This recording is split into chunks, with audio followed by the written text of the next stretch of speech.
Welcome to Law Excellence Hindu News Analysis. Today we are going to cover these topics and editorials that are appeared on the Hindu newspaper. Okay, now we'll move to the first article of the day. Now this article is saying that the challenge of universal health coverage. Okay, universal health coverage. Now you know in GS paper 2, health is a topic under the syllabus heading, right? Not only that, in previous year questions of GS paper 2, universal health coverage was clearly and explicitly asked. See this previous year question.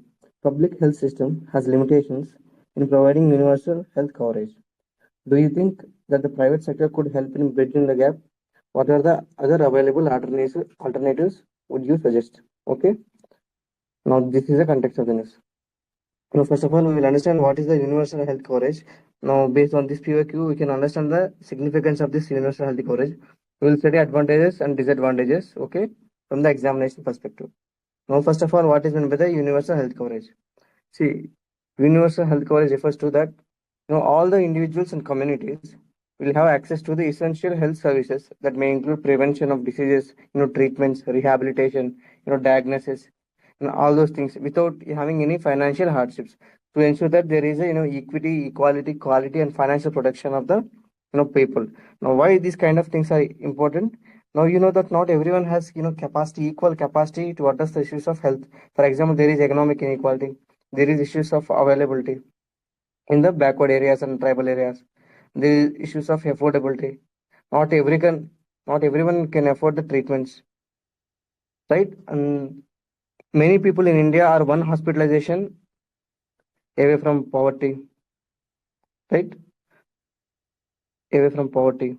Now, this is the context, right? This is why the universal health coverage is in discussion from the last few years. Okay. Now, this is what the context is. Now, what the author is saying that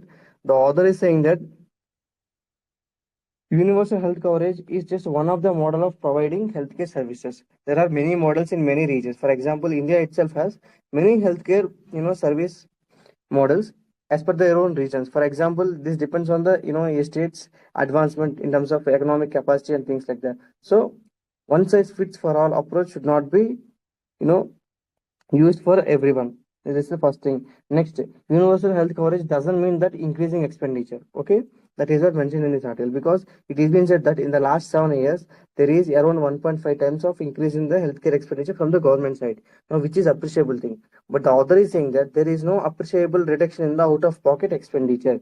For example, presently in India, it has been said that out-of-pocket expenditure is around 40%. Okay, though there is increase in government expenditure regarding the healthcare services, but still out of pocket expenditure does not reduced. Okay, this indicating that just because of the pouring money, it does not ensure that quality healthcare services. Okay, to ensure quality healthcare services, we need to provide adequate infrastructure facilities. We need to provide adequate primary healthcare facilities. For example, the author himself mentioned that in India, the more focus is on the curative purpose, but the major focus should be on preventive. Okay, because majority of the people are living in the rural areas. Okay, they cannot directly go to the tertiary services and all those things. Even Pradhan Mantri Jan Arogya Yojana, you know that government is providing an insurance of around 5 lakh rupees per family per year, right? Now this is majorly for the secondary and tertiary, right? And which is again is a curative process. Okay, not preventive again. Now these are the things that are mentioned in this article, that a universal health coverage policy should be very much integrated. Okay, this is what to mention in this article. Now from the examination perspective, we will see certain advantages and disadvantages of universal health coverage. Okay, now the first and foremost advantage of universal health coverage is that to reduce the out of pocket expenditure. Now as per the national health accounts, presently 48% of the healthcare costs in India are borne out of pocket expenditure, right? People's pocket expenditure. Okay, this lead to catastrophic health expenditures and pushing the people into the cycle of poverty. Okay, next, inequality in access. You know that there are rural people and marginalized communities who are having inadequate healthcare services, while urban areas and allied people have better healthcare facilities, right? And not only that, in India, as per the National Family Health Survey, it has been said that only 27% of the Indian population are covered by the various types of health insurance. It is not just life insurance. Health insurance is a very broad thing. Only 27% of the Indian population have health insurance. Hence, there is high chance of there is high out-of-pocket expenditure. To avoid all these things, we need universal health coverage, right? That is what the thing. Next, rising burden of non-communicable diseases. You know that non-communicable disease means it means diabetes, lung diseases, cancers, and all those things, right? There is increasing burden of these things. So hence, this is a new form of expenditure in the healthcare sector. Now, this has to be further addressed with the help of universal health coverage because when there is a non-communicable health disease, it prevents productivity of the persons also. Not only that, for example, if a person is suffering from diabetes, they require daily medication. Hence, it is a further expenditure. Next, universal health coverage also promotes the achievement of SDG 3, that is healthcare for all, for that well-being at all the ages. Right? Okay, this is the goal regarding health. Next, economic productivity also. Now, it means that a healthy individual is productive also, productive workforce, productive for the economy also, right? Otherwise, it's also burden on the government exchequer also. That is what it mentioned. Next, strengthening preventive care. Just now, this mentioned that in India, the more focus is on the curative. That's why preventive care is less, invested. That's why it means that there are around 58% of deficiency in terms of primary health centers. Okay, that's why I'm saying when there is universal health coverage, the focus will be shifting to the preventive care and primary health care and things like that. That is what the advantages about the universal health coverage. Next, challenges. What can be the challenges? First and foremost is inadequate public health expenditure. Now you know that presently in India the healthcare expenditure of the government is around 2% of the GDP. Right? Now, as per the National Healthcare Policy of 2017, in 2017 itself, it has been said that it has to be 2.5% of GDP. Now, it may be increased. Now, the demand is further increased, right? Now, it is been said that we require around 5% of the GDP. Now, this is what said. Even, Finance Commission also said that states need to invest their 8% of GSDP into the healthcare sector, to address the issues of prevention, diagnosis, and curation. Okay, this is the first challenge because universal healthcare, free of cost services mostly in yearly free of cost services. Hence, it requires a lot of further expenditure. Now, it is also leads to fiscal burden. Okay, fiscal deficit in public debt and things like that. Next, shortage in workforce, which involves doctors, nurse, paramedics, and diversity of health problems. Such diversity is not at all, in India. For example, geriatric care, healthcare professionals are very less in India and things like that. And not only that, the workforce are less interested in working in the rural and tribal areas. Okay, and this is what one of the issues. And these are the issues in the workforce, right? Next important thing, quality of care issues. Now, what does it mean? Quality of care means people are not getting adequate quality healthcare services. For example, it is been said that recently, allegations were made on certain doctors regarding the issue of, C-section deliveries. Though there is a chance of normal delivery, but doctors are, proposing them to C-section delivery. And not only that, recently certain issues of deaths of, baby chills are happened in Uttar Pradesh. Fire is broken in the hospitals and things like that. There's a lack of proper management and care issues that are providing, right? And poor sanitation and unstaffing in the government hospitals. It has also been said that certain doctors are increasing absenteeism in the doctors. Right. Next, inefficiency and corruption. Now, what does it mean? Now, it has been said that there is an allegation that there is a linkage between the doctors and pharmaceutical, medical shops and things like that. Because of the which they are indiscriminately and disproportionately prescribing the medicines and unnecessary tests and diagnostic tests. This lead to a lot of burden for the people. Right. Next, dependency on the private sector. Now, it has been said that 68% of the beds of the hospital and 70% of the healthcare services in India are delivered by the private providers. Okay. Now, this making it challenging for the government to regulate the cost and ensure equitable care. Not only that, see, it has been said that there is delay in payments to this private sector and they are not encouraged to provide all the services. Okay. These are the challenges in providing universal healthcare service. Okay. Now, remember these key points so that you can add in your answer. Okay. Now we will move to the next article. Now this article is saying that stuck in the classroom, both students and teachers. Now what is the context of the news? See, this article is saying that the students in the higher education institutions in India are considerably spending more time, not just students, even teachers. Now it is being said that in India the students are spending around 20 hours and more than 20 hours in the classroom. And not only that, Indian students are taking more number of courses or more number of subjects that are studying in a semester. Hence, they are having very less time to introspect that what they are doing or to apply their knowledge. Hence, this limiting their abilities. Okay, compared to the European counterpart to higher education institution, it is been said that in European education institution for a semester there are hardly 3 courses, and in a week there are only around 12 hours because of the continuous presence in the classroom and all, and students are becoming just a passive recipients. Okay, and this promotion of rote learning also. There is no introspection of what they are learning, how that can be used, how this can be used in the general society, right? They have very less time to apply this knowledge because they are most of the time they are spending in the college time on classrooms and when they will apply all these things. Now this also long period of sitting in the classroom will also lead to exhausting of their minds. Hence, this also creates very less curiosity, right? Because of rote learning. Now, at the end of the day, that making the students are less employability, right? And not only that, even teachers also will be more focusing on the the content and not the style of pedagogy, right? Because of continuously they are being sitting in the classrooms and all, they cannot introspect what they are teaching and how they are teaching. Just their focus is on completing the syllabus and things like that. Okay. Now this also creates a dependency culture of the students because students can themselves will study if they given assessments also assignments and things like that, but because of the spoon feeding and things like this creates a lot of dependency on students. Okay, there is less work for thinking on themselves. This creates a dependency from the student side, hence they psychologically they become job seekers only, right?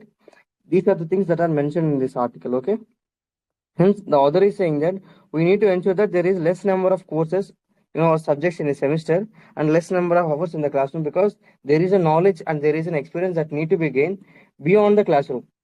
Okay, beyond the classroom, so that they can be employable because there are diverse interests that can be there and diverse knowledge which can be integrated into the education institutions. For that, he is saying that there is a need of transforming the present curriculum design, planning and all those things, so that there is less number of courses and more hours for the students, so that they can spend in exploring the other forms of interest. Now this is what mentioned in this article. Now this article is really important because education as a topic is recurring theme in JS paper 2. Now if you see this PYQ, discuss the main features of national education policy 2020. How can national education policy potentially elevate the challenges faced by the higher education institutions in India? Okay, higher education and national education policy is very important, right? Now, in that context, you can use these points. In to address certain issues of these things, even national education policy, promoting the vocational education since school level, diverse forms of entry and exit. That is multiple entry and exit. Okay. And not only that, national education policy has a provision for differential pedagogy, at the primary level, such as Balavatikas, differential pedagogy for tribal students in Eklavya schools and things like that. Okay, these are the changes that are promoting by the national education policy. At the college level also, there is a further change in the need of, or there is a need of further changes in the design of syllabus, planning of teaching of syllabus, number of hours that are students are sitting, number of hours that students are given, teachers are doing in the classroom and things like that. Okay, these are the things mentioned in this article. Okay, now we will discuss next article.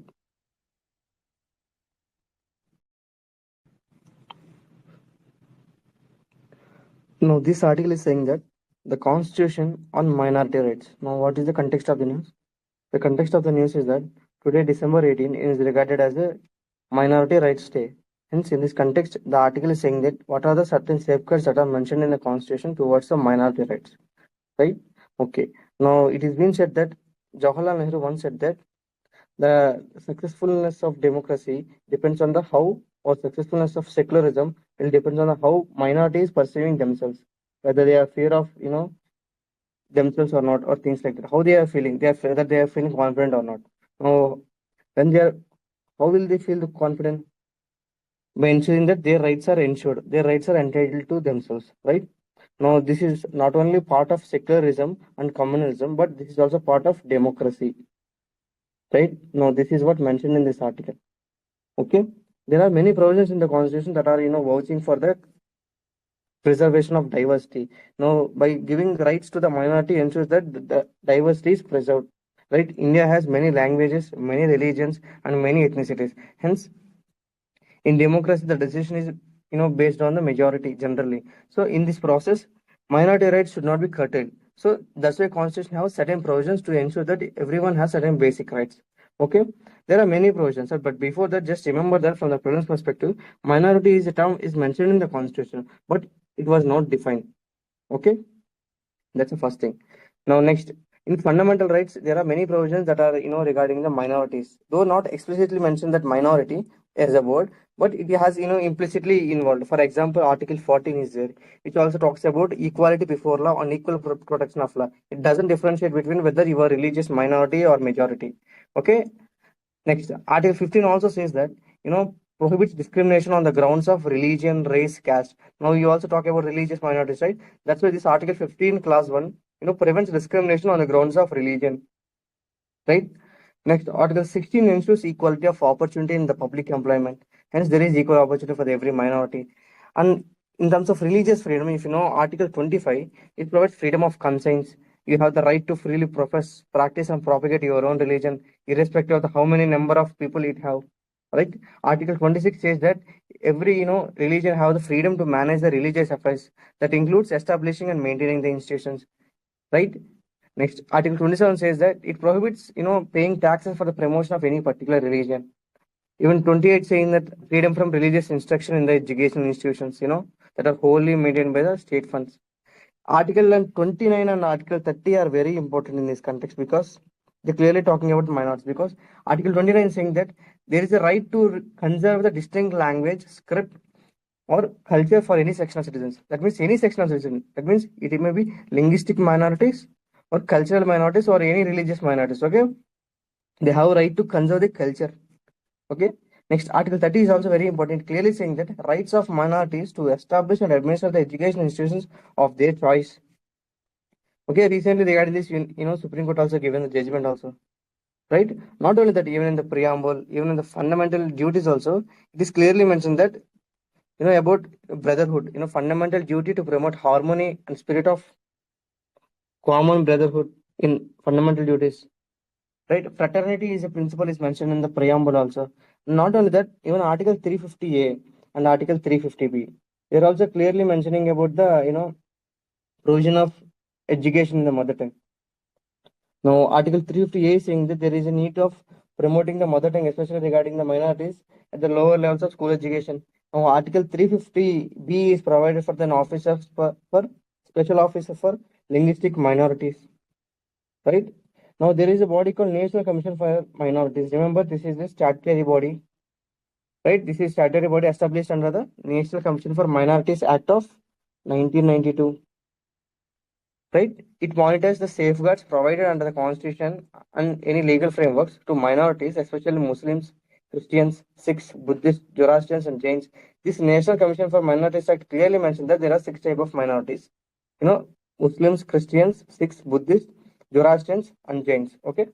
Next, we have other than this, a separate ministry is itself established for the Ministry of Minority Affairs, and we have National Human Rights Commission, which protects and promotes human rights that includes minority rights, investigates the violations, and it recommends some corrective actions also. Now, Ministry of Minority Affairs is very much important because it was established in 2006 to formulate the policies and coordinate the programs for the socio-economic development of minorities. Now, if you know, it has schemes such as Naya Manzil, okay, Nai Manzil, Ustad, Ustad is for, skill upgradation, promoting skill, Pado Pardesh scheme and things like that, okay?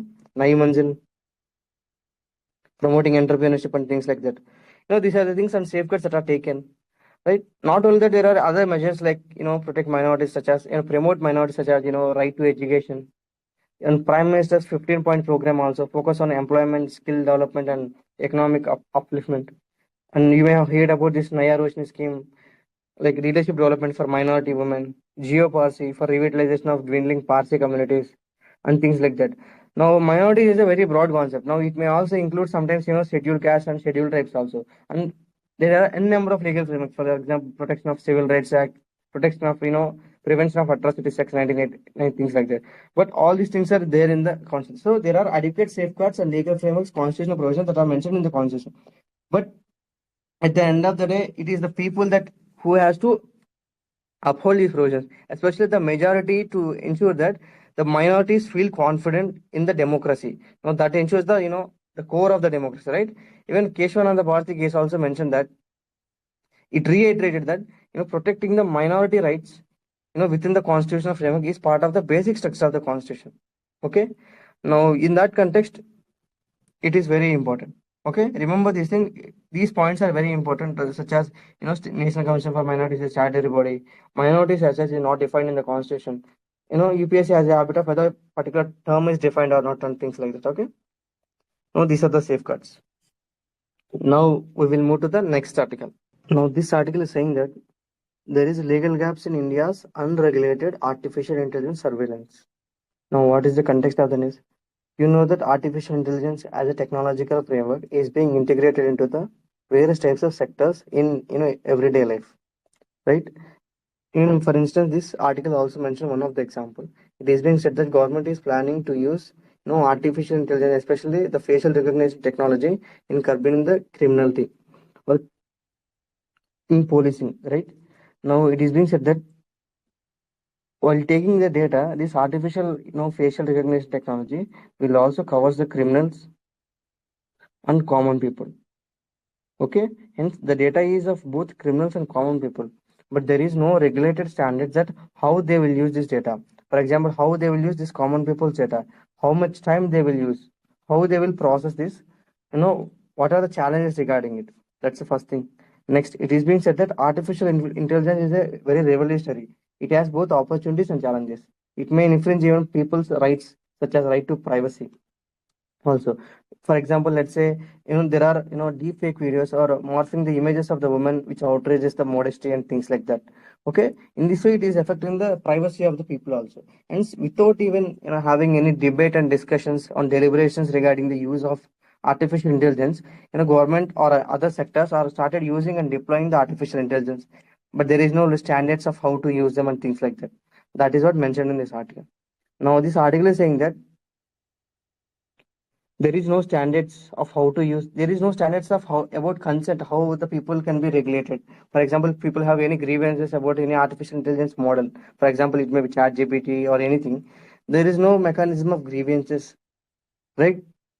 And like that, for example, in India there are acts like IT Act 2000 all these things, but they are not dedicatedly not addressing any issues of artificial intelligence, rather they are more talking about the cyber security and things like that. Okay. Another important thing and the very important recently legislation is Digital Data Protection Act of 2023. Now, this act also not clearly mentioned about the use of artificial intelligence. Even this act itself exempted certain issues or certain things exempted the government. For example, it exempted the government for using the data regarding healthcare services. It exempted government, in use of data for the employment. But government is the largest, provider of employment. There is high chances of misuse of this data. Hence, if any content that is released on the artificial intelligence model or AI based tool, there is no framework or there is no legal framework that is governing who is responsible for such act, who is accountable for this, and things like that. Okay, there is no proper legal framework. Hence, the AI based surveillance or AI based technologies in India is unregulated. Right? Now, these are the things. Now, another important thing is there are ethical and biased concerns. For example, you may have heard about this algorithm bias. Okay, algorithmic bias, as it is name itself saying the artificial intelligence based on the data that we given over the time, it inherently will take the decision. Sometimes it may be against the people. For example, it is being said that in one of the case study recently in Tamil Nadu, AI based model rejected the loans to the common people, right? This may affect this daily life or economic, you know economic daily livelihood and things like that, or entrepreneurship things like that, because it rejected the loans of certain people who are applying regarding the setting up of small businesses and things like that. Hence, there is algorithmic bias and ethical concerns and things like that. Next important thing is the data privacy. Now this article clearly mentioned that right to privacy is a fundamental right under article 21 as per the Puttaswamy judgment. Now, AI-based model is completely relying on the huge data sets, right? Now, which raises concerns about the how this personal data is used and what is the security of this data, right? There is a chances of unauthorized use of this personal data to train the AI models. You know that, right? To deploy the AI model, first of all, to develop the AI model, they require a lot of data to train this AI model, right? Now, where this data will come from, it is nothing but the people's data that is given in a lot of platforms, especially social media platforms. Now, without taking consent and all, companies may use this personal data to train these AI models that could violate the individual's privacy rights and things like that. Okay. Another important challenge is the lack of transparency. Right? Many artificial intelligence systems, particularly those based on the deep learning, operate as black boxes. That means making it difficult to explain the decisions. Okay, this lack of transparency creates challenges in accountability, or especially in critical sectors such as healthcare, criminal justice, and governance. Right?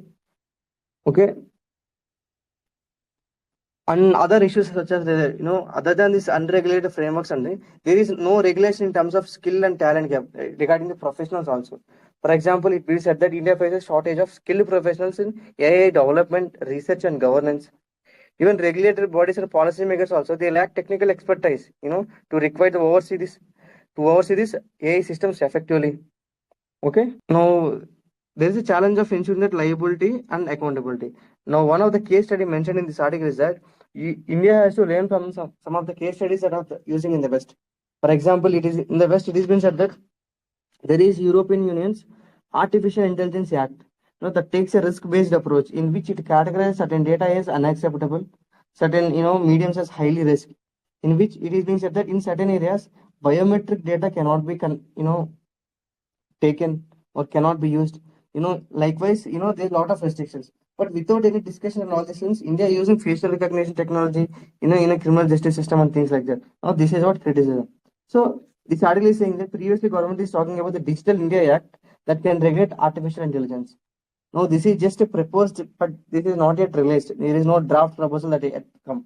Okay, there is no proposal yet released. Okay, these are the things that are mentioned in this article. Now, why this article is relevant? See, this is GS paper 3 question. This is recently asked in 2024 mains. It is saying that discuss the key provisions of the Digital Data Protection Bill 2023. What are the challenges that may arise in its effective implementation? Okay, not only that, even technology as such is an important topic in GS paper 3. For example, it is asking that what is the use of technology in healthcare, in agriculture and things like that. Okay, in that way, this article is very important. Now, you can say that it can be using in the criminal justice system such as facial recognition and things like that. Banking system for processing the applications and loans and things like that. Which are the examples that are mentioned in this. Okay, you can use this Article 21 privacy thing and things like that. Okay, you use AI Act as a case study. Adding case studies in your answers adds value. Okay, these are the things that are mentioned here. Okay, now we will move to the next article. Now, this article is saying that failing public distribution system beneficiaries in Odisha. Now, this article is mentioned that digitalization is not a panacea for making social policy effective. Now, what is the context of the news? The context of the news is that recently, certain Adivasis have died because of the hunger issues in Odisha. Now, this significant is that despite India having, surplus food production, still there are people, dying because of the hungry stomach or hunger issues and things like that. Okay. Now, you may have heard about this global hunger index. It is always ranking India, poor in a serious category and things like that. This article also saying that despite taking a lot of reforms and things like that, there are continuous leakages are happening. There are issues of supply chain. For example, this article saying that certain tribal people are walking 10 kilometers to collect their PDS rice. This article is clearly mentioned regarding the Odisha. One other important issue is that in the process of digitalization, this article is saying that certain PDS or favors of saying that compulsory linking of phones, other and bank accounts and things like that. No, it means that certain people or especially tribal people who are unaware, who are not educated, not illiterate, they may not have phone numbers, they may not have mobile phones, they may not have adequate awareness to link all these things and things like that. Hence, they are excluded from giving the PDS rice. So all these are the challenges that are lead to the hunger deaths in certain areas of the Odisha. Now, this indicates that this is a deficiency of the public distribution system that you are saying. That's why this article is saying that digitalization is not the panacea for making social policy effective. Okay. Now, this is the context of the news. Now, why this article is important? Public distribution system and the effectiveness challenges are mentioned in the syllabus topic of the GS paper 3. And not only that, these questions are also repeating. Now, this question, see, this is the PYQ of mains examination in GS paper 3. What are the major challenges of public distribution system in India? How it can be made effective and transparent?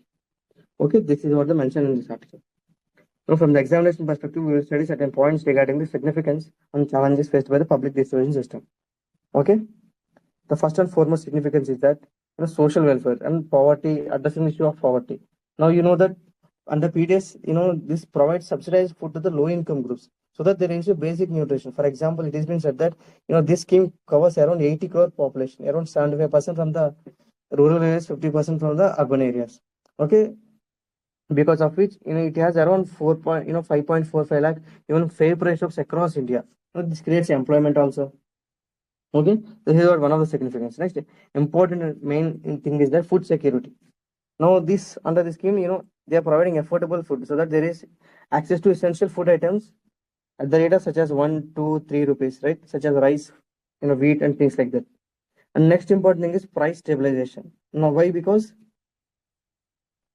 when there is an inflation and things like that, inflation does not affect vulnerable people because there is no change in the prices of this fair price shops and food, delivering to the PDS system. And not only that, it is also increasing the income of the farmers because for distribution of the food under this PDS, government has to procure, right? Hence, this is stabilizing the market prices, also increasing the farmers' income. Now, this is conducting through the FCA, right? Procurement, all those things. Next, nutrition support. Now, it is been said that certain, fair price shops are taken on a pilot basis to provide this fortified food items, diversified food items such as millets and things like that. Okay, this address the issue of nutrition support because in India we are facing the issues of this stunting, wasting, obesity, underweight, and things like that. Okay, next regional distribution. Now that because of this PD system, the food is redistributed from surplus to deficit regions, and this promotes the food equity. Okay, this promotes food equity.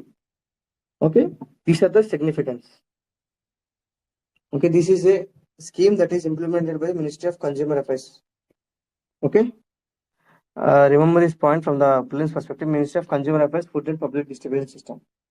Okay. Next, what are the challenges? The first and foremost challenge is that leakages and diversions. Many studies are highlighted that in India, around 28% of the PDS food, okay, around 28% has been diverted, and this 28% of the allocated grants fail to reach this intended beneficiaries. Now, this is one of the things. Now, this may lead to the loss of around 69,000 crores. Okay, this is estimated. Next, there are targeting errors. There are the issues of inclusion and exclusion errors. Now, it is means that there is inclusion of the elite people, non-poor households. Okay, there is exclusion of eligible ones. Okay, because of lack of certain documents and things like that. Okay, this is what one of the issue, which is also called as ghost beneficiaries. Right? Another important thing is supply chain inefficiencies. Now, supply chain involves procurement, storage, transport. Now, this article itself mentioned that certain areas in the tribal areas, they are, traveling 10 kilometers to get their PDS rice. Hence, there are issues in supply chain. Next, another important thing is there is damage of, storage of this food in the FCI because of the inadequate, storage facilities, inefficient storage facilities and things like that. Okay, these are the supply chain issues. And there is a, delay in distribution of this also said. Another important thing, rising subsidy costs. See, as per the National Food Security Act, there is a chance of reviewing this, public distribution system for every 3 years so that they can increase the prices. For example, it is being recommended, recommended that we need to increase this, food or prices of the food that is, providing to the PDS to at least half of the MSP or at least 25% of the MSP. But still, government is not increasing. This lead to high subsidy costs and high fiscal deficit. For example, it has been said that in 2024-2025 year, it costs around 2 lakh crore. Right? This is one of the fiscal burden and things like that. Another important thing is there is no proper procurement of diversified components. Initially, they are procuring the rice and wheat, and this also affecting cropping pattern in India. These are the challenges. Okay. Now remember these things that these significance and challenges are important from the especially mains examination JS paper 3. Okay. Remember these words as a keyword so that you can directly mention as a points. So you need not to think much in the mains examination time. Okay. Now these are the things you have to remember, and that's all for today. I hope you like the video. Thank you.